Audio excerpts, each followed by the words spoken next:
Este é um trabalho voluntário, sem fins lucrativos, que oferece livros gravados em MP3 para aqueles que não têm condições de ler livros impressos. Para ouvir este e outros livros gratuitamente na íntegra, acesse nosso canal e leia as instruções na aba Sobre. Este livro foi gravado para uso exclusivo da pessoa com deficiência visual, não podendo ser comercializado de acordo com a Lei nº 9.610, de 19 de fevereiro de 1998. Entre junho de 1998 e 2000, fui catedrático residente no Instituto de Ciências Noéticas, na área da Baía de São Francisco. Lá, tive uma assistente de pesquisas bastante entusiasmada, Laurie Simpson.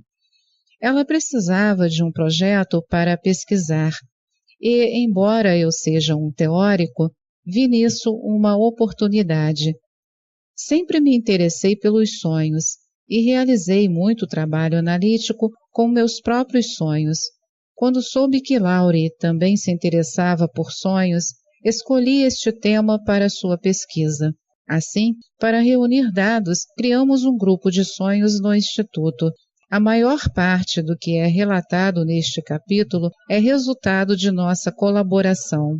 A maioria de nosso conhecimento sobre a ciência dos sonhos vem de duas fontes, neurofisiologia e psicologia. Os neurofisiologistas nos dizem, por exemplo, que os sonhos acontecem principalmente durante a fase REM do sono, caracterizada pelos movimentos rápidos dos olhos, que tem uma assinatura específica de ondas cerebrais. Os neurofisiologistas também lembram que extraímos nossas imagens oníricas do Rorschach de ruído branco que as atividades eletromagnéticas do cérebro proporcionam. Contudo, a neurofisiologia é ontologia materialista, na qual o significado dos sonhos nunca será decifrado. Nessa ausência de uma estrutura teórica mais completa, o espectro do dualismo assombra o cenário neurofisiológico. Psicólogos, começando com Freud e Jung, descobriram que havia muito valor terapêutico na análise dos sonhos de seus pacientes, devido ao rico significado embutido nos sonhos. Segundo Jung, os sonhos nos falam dos grandes mitos que permeiam nossas vidas. Muitos acreditam que os sonhos ajudam a formular e a perpetuar mitos pessoais que criamos e segundo os quais vivemos. Mas por que os sonhos contêm significados tão profundos? Muitos cientistas são francamente céticos, insistindo que os sonhos são absurdos e sem sentido.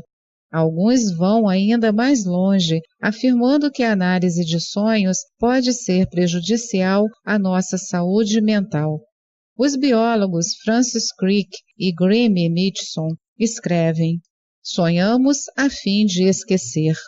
Assim explicam: tentar lembrar os sonhos talvez não deva ser incentivado, pois esta rememoração pode ajudar a reter padrões de pensamento que deveriam ser esquecidos. Estes são os padrões que o organismo estava tentando esquecer. Mais tarde, eles revisaram levemente essa posição. Sonhamos para reduzir as fantasias e obsessões. Os sonhos são um modo de esquecer coisas que, de outro modo, poderiam interferir em nossas vidas. No entanto, nosso fascínio permanece, pois há evidências não apenas da importância terapêutica dos sonhos, como também de sua importância para a criatividade. O fato inegável permanece: sonhamos. Mas por quê? Para que servem os sonhos? Como poderíamos compreendê-los? O que provam para nós? Embora exista concordância no fato de os sonhos serem um estado da consciência, assim como a vigília, há grandes questionamentos filosóficos contra levar-se os sonhos a sério, ou, pelo menos, tão a sério quanto nossas experiências em vigília. Uma dessas questões é a continuidade. Levamos nossa vida em vigília a sério porque há nela um caráter continuado. Os mesmos objetos aparecem repetidamente. Acordamos de um sonho e nos vemos na mesma cama e no mesmo quarto em que fomos dormir. Além disso, a conexão de causa e efeito fica clara entre eventos de nossa experiência em vigília. Os sonhos, no entanto, parecem não ter continuidade. Você sonha, acorda e volta a sonhar, mas quase sempre não retorna à cena do sonho que teve antes. Raramente encontramos uma relação de causa e efeito entre episódios dos sonhos. Assim, como podemos considerar reais os sonhos no mesmo sentido que consideramos nossa vida cotidiana real? Em contraste com esse modo de filosofar, os místicos do mundo adotam uma visão oposta. Eles concordam que os sonhos são irreais, mas afirmam que nossa vida em vigília também é um sonho e, de certo modo, irreal. Os sonhos são criação do pequeno eu e a vida em vigília é o sonho do grande sonhador, Deus, dentro de nós. Os místicos dizem que quando percebemos que não há diferença entre vigília e sonho, que são apenas diferentes estados da consciência com valores similares, nossa perspectiva de vida muda para a consciência Deus e nos libertamos dos grilhões dos limites humanos. A proposta dos místicos é pelo menos corroborada, em parte, pela recente descoberta dos sonhos lúcidos, nos quais ficamos conscientes daquilo que estamos sonhando e dos quais temos a capacidade de guiar para que nos revelem a solução de problemas de nossa vida cotidiana. Isso suscita uma pergunta. Se estamos suficientemente acordados enquanto sonhamos para perceber que sonhamos, por que não podemos perceber que estamos sonhando enquanto estamos acordados? Depois, há dados sobre sonhos telepáticos e sonhos pré-cognitivos que complicam ainda mais nossa atitude para com os sonhos. Se os sonhos podem nos falar de eventos físicos reais, distantes no espaço e no tempo, como podemos não levar a sério os sonhos? Materialismo ou corpos sutis? Os modelos neurofisiológicos de sonhos mencionados anteriormente são capazes apenas de responder às questões relativas a dados físicos, relatórios de eletroencefalograma colhidos na medição de atividade cerebral. Como a matéria física é considerada a base da existência para os materialistas, a atividade cerebral medida no relatório é a realidade única e final. A pessoa em casa que experimenta as sensações, sentimentos e pensamentos em sonhos que se correlacionam com o estado do cérebro é secundária ao estado cerebral físico, bem como às experiências. No materialismo, a consciência ou é um epifenômeno da matéria, o cérebro, ou é, implicitamente, um corpo duplo. Se você aderir à corrente do epifenômeno, todas as explicações consistem em encontrar um mundo de explicações objetivas mais profundo. Estas explicações fazem da questão do sujeito de uma experiência uma pergunta difícil. Além disso, se é o caso do epifenômeno, o significado não pode ser explicado, pois com processadores de símbolos físicos finitos, como o cérebro, não podemos chegar ao significado. Quem faz imagens significativas a partir de um ruído cerebral? Não há um homenzinho sentado no cérebro observando uma tela de TV. Um corpo sutil, cujo nome é mente, deve estar situado fora do mundo material para estabelecer o significado. O modelo materialista também é falho na explicação de sonhos telepáticos e pré-cognitivos, pois estas qualidades não locais não podem ser explicadas na ciência materialista, na qual a localidade reina soberana. Na visão materialista, como os sonhos são epifenômenos do cérebro, não há poder causal, muito menos poder causal tão forte quanto o do estado de vigília. Portanto, se quisermos compreender o significado dos sonhos e de sua não localidade e poder causal, devemos procurar fora da visão materialista. Para dar início correto a uma ciência dos sonhos, devemos considerar a consciência como a base de toda a existência, constituída de 5 níveis ou mundos de existência: o físico, o vital, o mental, o supramental e a base sublime da existência. O objetivo mais importante deste capítulo consiste em provar a veracidade de uma classificação quíntupla dos sonhos, estabelecendo assim a veracidade de nossos 5 corpos na consciência. E o que os sonhos nos provam? Eles dão evidências bastante definitivas de que não somos um corpo material, mas 5 corpos dentro da consciência. Quem sonha? A resposta da física quântica. Quem sonha é um dilema conceitual no pensamento materialista, porque uma explicação objetiva para uma experiência subjetiva, a do sonhador, é um paradoxo insolúvel. A física quântica nos oferece uma saída. Quem sonha? A consciência sonha, convertendo ondas de possibilidade em eventos reais dos sonhos, e neste processo se divide em 2 partes. Uma parte, o sonhador, se vê separado da outra parte, os objetos do sonho. Um lembrete: como se cria individualidade e ego? A resposta, repito, é que as experiências criam a memória. Este feedback da memória modifica a dinâmica do movimento quântico a favor de nossas reações passadas a estímulos. Em outras palavras, ficamos condicionados a responder de algum modo, um modo quase individualizado, em vez de reter toda a liberdade que temos quando somos ingênuos. Esses padrões condicionados é que criam nosso ego individual, junto com a história contida na memória. Logo, seria incorreto presumir que a continuidade de um corpo ao longo do tempo provém do mundo real, pois a continuidade no mundo real é um efeito causado pela continuidade da maneira condicionada segundo a qual nós o experimentamos.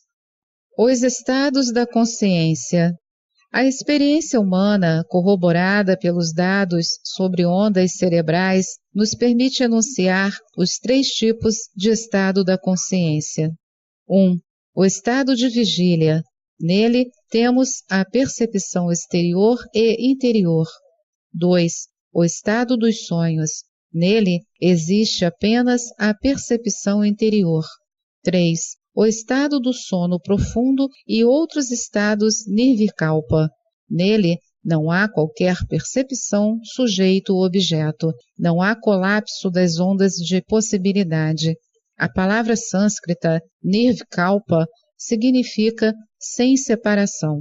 Poderíamos dizer que o estado de vigília é mais real do que o estado dos sonhos, apenas porque, quando estamos acordados, temos percepção interior e percepção exterior? Não devemos nos precipitar. Há resultados sugerindo que, ocasionalmente, mesmo nos sonhos, temos percepção objetiva, portanto, exterior. Veremos a seguir. Na psicologia e yoga, a consciência tem 3 aspectos de definição: existência, percepção, êxtase. Podemos ver de um modo fácil que estas qualidades estão igualmente disponíveis tanto no estado de vigília quanto no de sonho. As evidências a favor da existência e da percepção são claras, mas válidas até para o êxtase. Assim como podemos realçar o nível de êxtase ou sensação do sublime em nossas vidas cotidianas por meio de práticas espirituais e saltos quânticos, podemos, de forma análoga, realçar o nível estático de nosso estado onírico com métodos desenvolvidos em muitas tradições esotéricas chamados Yoga dos Sonhos, a prática da percepção durante o sonho. Agora, o que dizer da alegação do filósofo que os sonhos não têm continuidade entre causa e efeito, que vão de episódio em episódio, sem qualquer continuidade causal aparente, em contraste com a aparente fixidez da percepção em vigília, onde a incerteza quântica é camuflada, os sonhos preservam sua natureza quântica em muito maior extensão, cedendo somente um pouco à fixidez newtoniana, em virtude do condicionamento. Assim, nos sonhos, temos a continuidade condicionada, o que nos dá a linha de narrativa de um episódio específico de sonho. Mas quando o episódio muda, temos a oportunidade de experimentar a descontinuidade causal do colapso quântico. Na verdade, porém, é comum encontrar uma continuidade sutil até na mudança de episódios, mas você precisa analisar o significado para encontrá-la. Isto nos leva a outra pergunta feita pelos filósofos. Quando despertamos de um sonho, voltamos à mesma realidade em vigília, talvez apenas com pequenas mudanças, simples de se explicar. Mas quando voltamos ao sonho, raramente encontramos a mesma realidade onírica. Assim, como a realidade dos sonhos pode ser levada a sério? A resposta a esta pergunta é que os sonhos falam conosco sobre a psique. Suas preocupações são sentimentos, significado e contextos de significado. Dessa forma, precisamos procurar a continuidade não no conteúdo, mas sim no significado e no sentimento. Quando fizermos isso, veremos prontamente que, no mais das vezes, em especial na mesma noite, voltaremos à mesma realidade onírica em termos de significado ou sentimento. O conteúdo e as imagens mudam, mas os sentimentos e significados associados permanecem iguais.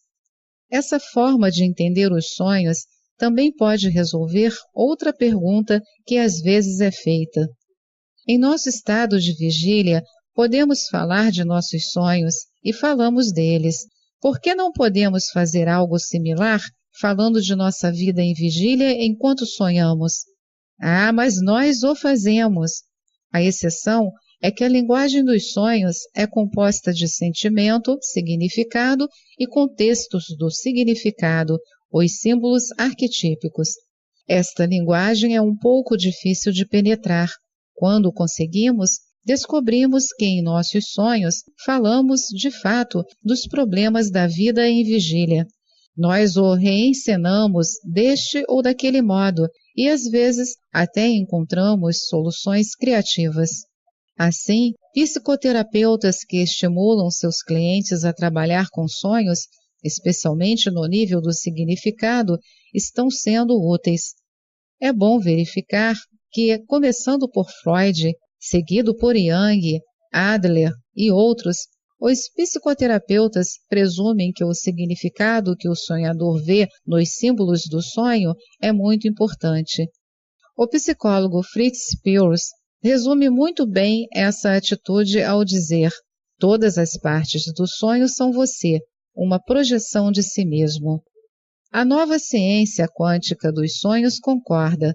Um símbolo onírico é uma projeção de si mesmo, representando apenas o significado pessoal que você atribui a esse símbolo no contexto global do sonho, dando-se atenção ao aspecto do sentimento. Também são muito importantes os outros personagens humanos do seu sonho. Quando você vê sua mãe em um sonho, ela é você, a parte de você que se parece com sua percepção de sua mãe. Porém, há também símbolos contextuais universais, que Jung chamava arquétipos, representando os temas universais que aparecem nos sonhos, e nesse caso, projetamos universalmente o mesmo significado. Um desses temas é o da jornada do herói, no qual o herói sai à procura da grande verdade. O herói a encontra, é transformado e volta para ensinar os demais. Vê-se, então, que a análise dos sonhos não é apenas uma ciência, mas uma arte, pois é preciso procurar um significado pessoal no contexto no qual o símbolo ocorre. Algumas escolas terapêuticas sugerem que se leve o sonhador através das experiências de sentimento que ocorrem durante o sonho e apenas se faça uma análise quando os sentimentos adequados forem mais uma vez experimentados pelo sonhador. Esta é uma boa estratégia.